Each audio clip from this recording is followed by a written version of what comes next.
സംസ്ഥാനത്ത് കൊടും ചൂട് തുടരുകയാണ്. പാലക്കാട്, കൊല്ലം, തൃശൂർ ജില്ലകളിൽ ഉഷ്ണതരംഗ മുന്നറിയിപ്പ്. സൂര്യാഘാതവും സൂര്യാതപവും തടയാൻ കനത്ത ജാഗ്രത പാലിക്കണമെന്ന നിർദ്ദേശം വന്നിട്ടുണ്ട്. ഇപ്പോൾ ആരോഗ്യ വിദഗ്ധൻ കൂടിയായ ഡോക്ടർ അനൂപ് കുമാർ AS നമുക്കൊപ്പം തത്സമയം ചേരുകയാണ്.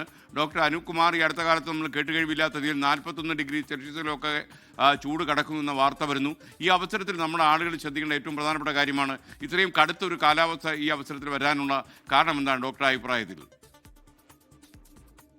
കാലാവസ്ഥാ വ്യതിയാനങ്ങൾക്ക് പല കാരണങ്ങളുണ്ടാവാം. നമുക്കറിയാം, നമ്മുടെ അന്തരീക്ഷത്തിൽ വരുന്ന പല വ്യത്യാസങ്ങളെയും ഭാഗമായിട്ടായിരിക്കാം ഇതേ രീതിയിലുള്ള അന്തരീക്ഷോഷ്മാവ് കൂടുന്നത്. അതേപോലെ തന്നെ നമ്മുടെ ഈ കാടിന്റെ ഒക്കെ ഡീഫോറസ്റ്റേഷനൊക്കെ അതിനുള്ള കാരണമാവാം. ഞാൻ അതിന്റെ ചൂട് കൂടാനുള്ള കാരണങ്ങളെ പറ്റി വളരെ ആധികാരികമായി സംസാരിക്കാനുള്ള ഒരു എക്സ്പെർട്ടാണെന്ന് തോന്നുന്നില്ല. എന്തായാലും ഈ ചൂട് സമയത്ത് പ്രത്യേകിച്ച് പാലക്കാട് പോലെയുള്ള ജില്ലകൾ, പുല്ലൂർ പോലെയുള്ള താലൂക്കുകൾ, ഇവിടെയൊക്കെ തന്നെ 41 ഡിഗ്രിക്ക് അടുത്തൊക്കെയാണ് ഇപ്പോൾ ചൂട് വരുന്നത്. അപ്പോൾ പ്രത്യേകിച്ച് സൂര്യാഘാതം ഏൽക്കാതിരിക്കാനും സൂര്യാതപം ഉണ്ടാകാതിരിക്കാനും പ്രധാനമായും നമ്മുടെ ആളുകൾ ശ്രദ്ധിക്കേണ്ട കാര്യം എന്താണ്? ഈ നമ്മുടെ സൂര്യാഘാതം അല്ലെങ്കിൽ ഹീറ്റ് സ്ട്രോക്ക് എന്ന് പറയുന്നത് അത് രണ്ട് രീതിയിലാണ് നമുക്ക് പ്രധാനമായിട്ട് വരുന്നത്. ഒന്ന്, നമ്മൾ സാധാരണ പറയുന്ന ഹീറ്റ് സ്ട്രോക്ക് അല്ലെങ്കിൽ ക്ലാസിക് നോൺ എക്സെഷണൽ ഹീറ്റ് സ്ട്രോക്ക്. അതായത് നമ്മൾ കൂടുതലായിട്ടൊന്നും വ്യായാമം ഒന്നും ചെയ്യാതെ തന്നെ നമ്മുടെ ശരീരം കുറെ നേരം ഈ ഉയർന്ന താപനിലയിലേക്ക്, അതായത് നമ്മൾ സാധാരണ രീതിയിൽ വെയിൽ ഡയറക്റ്റ് ആയിട്ട് നമ്മുടെ ശരീരത്തിലേക്ക് കുറെ നേരം നമ്മൾ പതിക്കുകയാണെങ്കിൽ, നമ്മളത് ഷെയ്ഡിലേക്കൊന്നും പോകുന്നില്ലെങ്കിൽ ശരീര ഊഷ്മാവ് ക്രമാതീതമായി വർദ്ധിക്കുകയും ശരീരത്തിലെ ജലാംശത്തിന്റെ അളവ് കുറയുകയും, നമ്മൾ ഡീഹൈഡ്രേഷൻ എന്ന് പറയും, നിർജ്ജലീകരണം, ഇതിന്റെയൊക്കെ ഭാഗമായിട്ട് ശരീരത്തിലെ ഈ ബാക്കിയുള്ള ഇലക്ട്രോലൈറ്റിലൊക്കെ വ്യത്യാസം വരികയും എല്ലാ അവയവങ്ങളുടെ പ്രവർത്തനങ്ങൾക്കും വ്യത്യാസം വന്ന് രോഗി ആദ്യം ക്ഷീണം അനുഭവപ്പെടുക, കൺഫ്യൂഷൻ വരിക, അപസ്മാരം വരിക, ഹൃദയത്തിന്റെ ഇടിപ്പിൽ വ്യത്യാസം വരിക, BP കുറഞ്ഞു പോവുക, ഈ രീതിയിലുള്ള വ്യത്യാസങ്ങളൊക്കെ വന്ന് ഗുരുതരാവസ്ഥയിലേക്ക് രോഗി പോകുന്ന അവസ്ഥ വരാം. ഇതിനാണ് നമ്മൾ ഹീറ്റ് സ്ട്രോക്ക് എന്ന് പറയുന്നത്. നമ്മൾ പ്രധാനമായും ശ്രദ്ധിക്കേണ്ടത്, നമ്മൾ ഡയറക്റ്റ് സൺലൈറ്റിൽ, പ്രത്യേകിച്ച് നമ്മൾ അന്തരീക്ഷ ഊഷ്മാവ് വളരെ കൂടി നിൽക്കുന്ന സമയത്ത് നേരിട്ട് ഈ സൂര്യരശ്മി പതിക്കുന്ന രീതിയിലുള്ള ജോലി നമ്മൾ അധിക സമയം ചെയ്യാതിരിക്കുകയോ, അല്ലെങ്കിൽ അത് നമ്മൾ എന്തെങ്കിലും ഒരു ഷെയ്ഡിന്റെ താഴെ മാത്രം ചെയ്യുകയോ, അതിന്റെ കൂടെ തന്നെ നമ്മൾ ആവശ്യത്തിന് വെള്ളം കുടിക്കുക. കാരണം കൂടുതലായിട്ട് വെള്ളം കുടിക്കുകയും അതിന്റെ കൂടെ തന്നെ നമ്മൾ എന്തെങ്കിലും സാധാരണ നമ്മൾ ഉപ്പിട്ട കഞ്ഞിവെള്ളം പോലെയോ, അല്ലെങ്കിൽ നമ്മുടെ സാധാരണ നമ്മുടെ വീട്ടിലൊക്കെ ആണെങ്കിൽ ഇലക്ട്രോലൈറ്റ് വാട്ടറോ അങ്ങനത്തെ സാധനങ്ങളൊക്കെ കൂടുതലായിട്ട് കുടിക്കുക. ഇത്തരം വെള്ളം നന്നായിട്ട് കുടിക്കുമ്പോൾ തന്നെ നമുക്ക് കുറെ രീതിയിൽ ഈ നിർജ്ജലീകരണമൊക്കെ വരുന്നത് ഒരളവിൽ ഒഴിവാക്കാൻ പറ്റും. ഇതേപോലെ തന്നെ മറ്റൊരു കണ്ടീഷനാണ് EHI അല്ലെങ്കിൽ എക്സേഷണൽ ഹീറ്റ് ഇൽനെസ് എന്ന് പറയുന്നത്. അതായത് ഇത് പ്രത്യേകിച്ച് നമ്മൾ ഈ ആർമിക്കാർ, ഈ മിലിറ്ററി ഉദ്യോഗസ്ഥന്മാരിൽ, അത്ലറ്റ്സിലൊക്കെയാണ് കൂടുതലായിട്ട് കാണാം. ഈ ഡയറക്റ്റ് സൺലൈറ്റിൽ കുറെ നേരം നമ്മൾ ഈ ഫിസിക്കലി വളരെ ആക്റ്റീവായിട്ടുള്ള ഈ പ്രവൃത്തികളിൽ ഏർപ്പെടുന്ന സമയത്ത് ശരീരത്തിൽ നേരത്തെ പറഞ്ഞ രീതിയിലുള്ള ശരീരോഷ്മാവ് കൂടുകയും ഈ മസിലിനൊക്കെ കൂടുതലായിട്ട് ഡാമേജ് സംഭവിച്ച്, നമ്മൾ അതിനെ റാബ്ഡോമയോലൈസിസ് എന്ന് പറയും, മസിലിൽ നിന്നൊക്കെയുള്ള ഒരു പ്രോട്ടീൻ ശരീരത്തിലേക്ക് മിക്സ് ആവുകയും, അതേപോലെ തന്നെ നേരത്തെ പറഞ്ഞ പോലെ തന്നെ ഈ രക്തസമ്മർദ്ദം കുറയുക, കൺഫ്യൂഷൻ വരിക, അപസ്മാരം വരിക, തലകറക്കം വരിക, ഹൃദയത്തിന്റെ ഇടിപ്പിന് വ്യത്യാസം വരിക, ഈ രീതിയിലേക്കൊക്കെയുള്ള ബുദ്ധിമുട്ടിലേക്ക് പോകാം.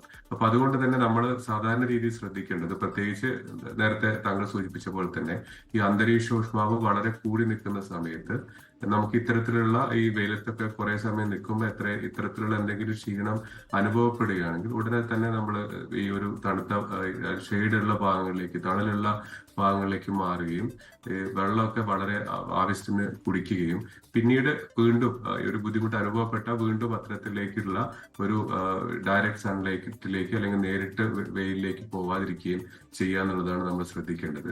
അതേപോലെ തന്നെ ഈ ഞാൻ നേരത്തെ പറഞ്ഞ രീതിയിലുള്ള ലക്ഷണങ്ങൾ, ക്ഷീണം, ഛർദി, അതേപോലെ തന്നെ ഈ തലകറക്കം, ഓർമ്മയിലുള്ള വ്യത്യാസം, ഇത്തരത്തിലുള്ള വ്യത്യാസങ്ങളൊക്കെ അനുഭവപ്പെടുന്നുണ്ടെങ്കിൽ ഉടനടി തന്നെ ഒരു ആശുപത്രിയിൽ എത്തിക്കുകയും ആശുപത്രിയിൽ എത്തിക്കുന്ന സമയത്ത് നമ്മൾ കൃത്യമായ രീതിയിൽ കാര്യങ്ങൾ ഡോക്ടർമാരെ ബോധ്യപ്പെടുത്തുകയും ചെയ്യണം. കാരണം നമ്മൾ ഏതെങ്കിലും ഒരു പ്രത്യേക ടെസ്റ്റ് നടത്തിയിട്ടല്ല ഈ ഹീറ്റ് സ്ട്രോക്ക് നമ്മൾ ഡയഗ്നോസ് ചെയ്യുന്നത്. അത് രോഗിയുടെ ഈ അവസ്ഥ, നമ്മളത് ഏത് രീതിയിലുള്ള അവസ്ഥയിൽ നിന്നാണ് രോഗി വരുന്നത്. ഉദാഹരണത്തിന് കുറെ നേരം വെയിൽ കൊണ്ട് ശരീരോഷ്മാവ് വളരെ കൂടി ഞാൻ നേരത്തെ പറഞ്ഞ രീതിയിലുള്ള വ്യത്യാസങ്ങൾ വരുമ്പോഴാണ് അതൊരു ഹീറ്റ് സ്ട്രോക്ക് ആണ് എന്ന നിഗമനത്തിലേക്ക് ആ ചികിത്സിക്കുന്ന ഡോക്ടർ എത്തുന്നത്. അപ്പൊ അതുകൊണ്ട് തന്നെ കൃത്യമായ രീതിയിൽ ഏത് രീതിയിലാണ് സംഭവങ്ങൾ ഉണ്ടായത് എന്നുള്ളത് ഡോക്ടറെ അടുത്ത് പറഞ്ഞു കൊടുക്കേണ്ടത് വളരെ ഇമ്പോർട്ടന്റ് ആണ്. അതേപോലെ തന്നെ ഡോക്ടർമാർ നമ്മൾ ഈ പ്രത്യേകിച്ചിട്ടുള്ള ഇത്തരം സാഹചര്യങ്ങളിൽ ഈ ശരീരോഷ്മാവ് ഇങ്ങനെ കൂടി വരുന്ന ഒരു സിറ്റുവേഷനിൽ ഇത്തരത്തിലുള്ള സാഹചര്യം ഉണ്ടോ എന്നുള്ളത് നോക്കണം. ഞാനത് പറയാനുള്ള കാരണം എന്താണെന്ന് വെച്ച് കഴിഞ്ഞാൽ ഈ ശരീരത്തിന്റെ ഊഷ്മാവ് വളരെ കൂടുന്ന ഹീറ്റ് സ്ട്രോക്ക് പോലെ തന്നെയുള്ള മറ്റു പല കണ്ടീഷൻസും ഉണ്ട്. അപ്പൊ അതിനകത്തൊക്കെ നമ്മൾ വേർതിരിച്ച് കാണുന്നത് അല്ലെങ്കിൽ വേർതിരിച്ച് മനസ്സിലാക്കുന്നത് ഞാൻ നേരത്തെ പറഞ്ഞ പോലെ ഏത് സാഹചര്യത്തിൽ നിന്നാണ് രോഗിക്ക് ഇത്തരം രോഗലക്ഷണങ്ങൾ വന്നത്, ബുദ്ധിമുട്ട് വന്നത് എന്നുള്ളതുകൊണ്ടാണ്. അപ്പൊ അതുകൊണ്ട് തന്നെ ഞാൻ ഒന്നുകൂടെ പറയാം, നമ്മൾ ഡോക്ടറെ ഒരു കാര്യം, ഡോക്ടറെ ഈ വളരെ കൂടുതൽ പ്രേക്ഷകർ ചോദിക്കുന്ന ഒരു സംശയം ഈ സൂര്യാഘാതവും സൂര്യാതപവും തമ്മിലുള്ള വ്യത്യാസമാണ്.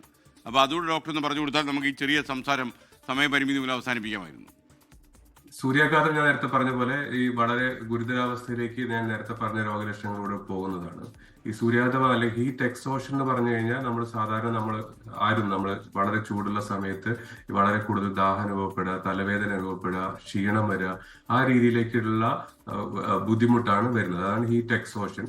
പിന്നെ വേറെ ഇതിന്റെ കുറച്ചുകൂടെ ഒരു മൈൽഡ് ആയിട്ടുള്ള ഫോമാണ് ഹീറ്റ് ഇൻടോളറൻസ് എന്ന് പറയുന്നത്. നമുക്ക് ഇത്രയും ചൂടിലേക്ക് വരുന്ന സമയത്ത് നമുക്ക് ആ ചൂട് സഹിക്കാൻ പറ്റാത്ത അവസ്ഥ വരികയും നമ്മൾ തീർച്ചയായിട്ടും ഞാൻ നേരത്തെ പറഞ്ഞ പോലെ തന്നെ ഉറക്കമില്ലായ്മ വരിക, തലവേദന വരിക, നമുക്ക് പെട്ടെന്ന് നമ്മുടെ മൂഡ് സ്വിങ്സ് വരിക, ആ രീതിയിലുള്ള വ്യത്യാസം വരികയും ചെയ്യാം. ഇതിനൊക്കെ നമുക്ക് ചെയ്യാൻ പറ്റുന്നത് ഞാൻ നേരത്തെ പറഞ്ഞ പോലെ തന്നെ ഈ ശരീരത്തിലുള്ള ഈ ജലാംശം കുറയാത്ത രീതിയിൽ വെള്ളം നന്നായിട്ട് കുടിക്കുക എന്നുള്ളതാണ് ഈ ഒരു ക്ലൈമറ്റിൽ എല്ലാവരും ശ്രദ്ധിക്കേണ്ടത്. ഇതിന്റെ കൂടെ തന്നെ നമ്മൾ ഈ പറയുന്ന പോലെ ഹീറ്റ് എക്സോഷൻ, നമ്മളിപ്പോ പറഞ്ഞ ഈ സൂര്യാഘാതം, ഇതിന്റെ ഒക്കെ കൂടെ തന്നെ നമുക്ക് ശരീരത്തിലെ ജലാംശം കുറയുന്ന സമയത്ത് മറ്റു പല രോഗങ്ങളും വരാം. നമുക്ക് ഈ മൂത്രത്തിന്റെ അളവ് കുറയുന്ന സമയത്ത് നമുക്ക് ഈ യൂറിൻ ഇൻഫെക്ഷൻ ഒക്കെ വരാനുള്ള സാധ്യത കൂടുതലാണ്.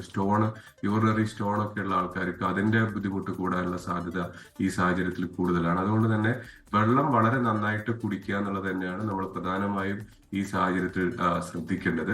അപ്പൊ അതേപോലെ തന്നെ ഞാൻ നേരത്തെ വീണ്ടും പറയുകയാണ്, നമ്മൾ ഡയറക്റ്റ് സൺലൈറ്റിലേക്ക് കുറെ സമയം നമ്മൾ പോകുന്നത് ഒഴിവാക്കുകയും ചെയ്യാം. അതേപോലെ തന്നെ ഏതെങ്കിലും രീതിയിലുള്ള നേരത്തെ പറഞ്ഞ രീതിയിലുള്ള രോഗലക്ഷണങ്ങൾ നമുക്ക് തുടർച്ചയായിട്ട് അനുഭവപ്പെടുന്നുണ്ടെങ്കിൽ ഉടനടി തന്നെ ഒരു വൈദ്യസഹായം തേടുകയും ചെയ്യാന്നുള്ളതാണ് നമ്മൾ ചെയ്യേണ്ടത്. Okay, thank you doctor Anoopkumar AS. നമുക്ക് ഇനിയും കാണാം. എന്തായാലും ഈ ചൂട് കൂടുകയാണല്ലോ, ഇനിയും ഡോക്ടറെ കാണേണ്ടി വരും. Thank you for joining in morning show.